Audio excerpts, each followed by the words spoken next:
back, guys.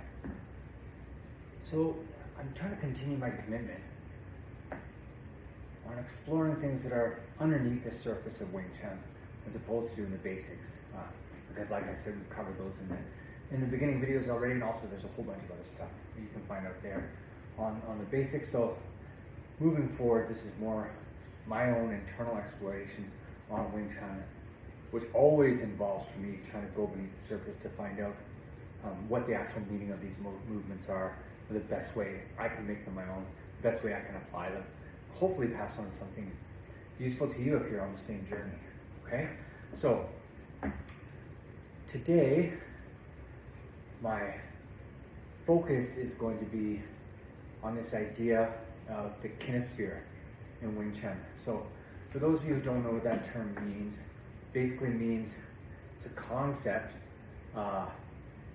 of this imaginary sphere, although actually it's real in one way, that surrounds you. For you to visualize it, you can think about it in the form here.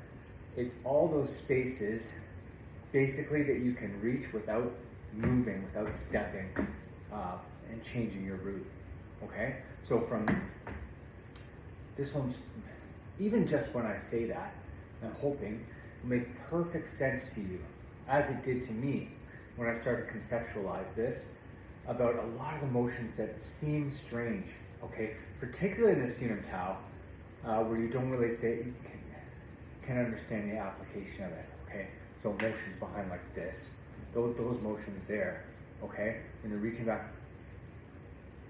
Basically what this is trying to establish, my interpretation, as always, okay? Trying to establish your own personal kinesphere.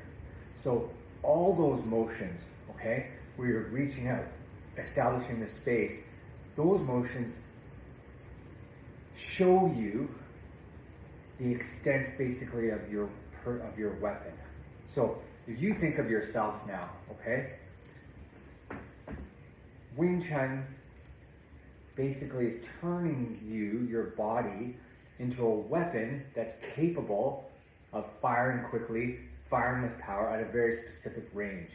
So, unlike a lot of other systems, okay, if you want to think of extreme example, capoeira, which is always in motion, okay? Actually, the Wing Chun has a very limited, it's a short, very limited range in its firepower, okay?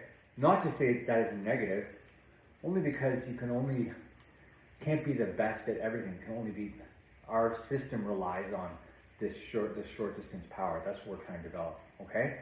Now, one of the purposes of Sunam Tao is and the reason you repeat these things, you get very comfortable, okay, knowing exactly where you can fire, how far your firing distance is here.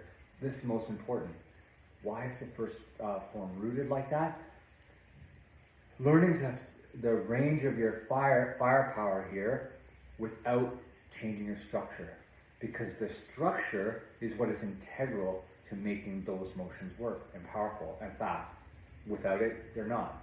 Okay, without it, you can be off balance, all kinds of other issues. In Wing Chun. So in Wing Chun, we have to have this idea of being able to fire from this place. Then what we learn here, particularly with Sunam Tao, when you're doing all these motions here, reaching back here, reaching here, okay, this is showing you, this is how far, this is where I can reach, this is the limit of my firepower, maintaining my structure here, okay? How you apply this to make it useful for you, it's actually incredibly important, is you start to have an intuitive understanding of where this bubble is around you that you can strike, and what the absolute limit of it is without overextending yourself, putting yourself in a bad position, okay? You don't have to think, you know exactly where you can hit. I know where I can hit. I know how far that's going to be, okay? The first step, just like in Wing Chun, everything is logical. The first step is you develop this from a stationary place, okay? You're here. In Sunam Tao, we're learning how far these motions go from a stationary place. You get a very good, or you should develop, a very strong sense of where your range is within this bubble, where I can reach to, what's the limits here that I can reach to? A very strong sense of it. Why? Because, I don't want to go into too much detail, but because we have short range strikes, because we use a lot of snake techniques, precision is incredibly important in Wing Chun. More so than in a lot of other arts, okay? Partly because of the nature of using two hands at the same time, you're not necessarily getting the same power as in trolley foot, big strikes, or hungar, or something like that. So because of that, precision, speed becomes more important for us, okay? Precision and speed. More important than even in a trolley foot, hungar, or something like that, which has more power. This is the truth, okay? You can argue if you want, it's okay. So, because of that, you need to have to develop that precision. The precision comes from knowing intuitively exactly where your strikes are going to go. And that's why you start from the standing position as well, okay? From this very stable, the Yiji Kinma, the stance here, we start to learn exactly. Then you look deeper, okay? This same idea continues into Chum Q as well, okay? Where all of a sudden, now you take the same idea of this kinesphere, this sphere of influence that you have with this weapon, okay? So, beginning point, seeing how you understand the limits of you can fire to here, you can fire to here, you can fire here, you can fire in front, this is how far, this is your reach. You're not moving your feet, you're not moving your structure, it's just showing you, okay? Showing you this is how far you can strike and maintain structure. Chum Q now takes this idea of this kinesphere, this sphere of influence that you have, and puts it in motion, okay? The first most fundamental change in the idea is that when you're here, okay, and you switch here, just doing that, moving this way, and then you'll remember the next one is this double Busow shooting here. Having suddenly 1 foot forward changes the nature of how far you can reach. It changes your range. It changes your range, how far you can go. Because now this 1 foot is in front. It's different, okay? The other thing is, again, I don't want to get too complicated, but again, if you're still listening, then you're interested in complicated. So, when you're here, you see now, there's another different sphere. So we have an outer sphere, okay, that we're able to reach with long-range weapons like Busow. Then we have this inner sphere. That's why the first motion is this in Chum Q, because it's showing you this inner sphere that we have by doing short-range strikes with bent limbs like your elbow. Same with the knee, it's the same idea, the replication of the elbow. This is a different sphere, it's a smaller sphere, okay? So then you start to understand the range here. And again, you have to be hyper aware of where that range is so that you can strike. Then the final step, okay, that happens in Chum Q is when you start to put that into motion. That's an important step. So when you have a full understanding of what your actual range is in Wing Chun, where you can strike, maintaining this position of structure.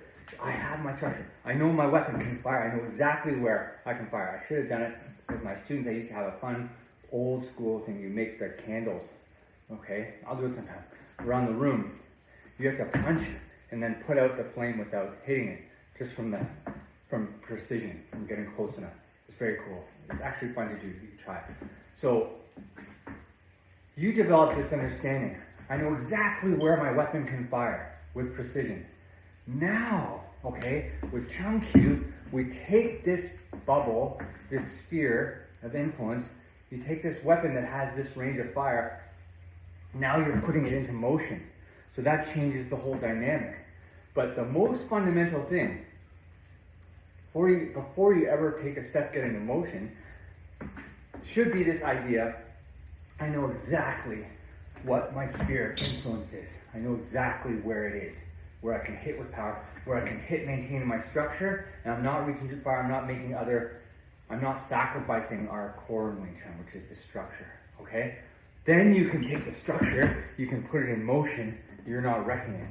But you still have this When you have this idea, you have this understanding, I know exactly where I can hit. Now I can move and hit a moving target, no problem, because I know exactly what this weapon is capable of. I know exactly its firing. It's just like an archer, okay, shooting an arrow, knows exactly how far they can shoot their arrow. Then when they're moving around horseback or whatever, that's the next step, okay? Just like Chum Q.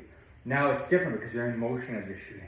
Just like us, we start by firing stationary, then you take this now, I know exactly where my arrow goes. Now I can be on horseback, I can be in motion, I can fire these shots, and it will still hit with the same amount of accuracy when you practice it, okay?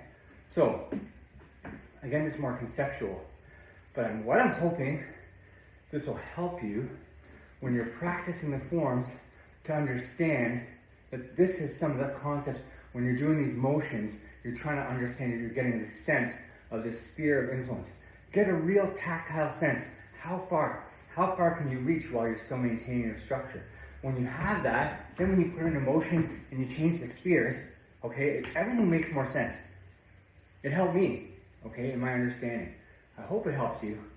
If it does not, then I don't know what to say. But you can share what you found useful then, okay? I'm only sharing what helps me. Thank you so much for joining. We'll see you next time back here at Immortals Wing Chun.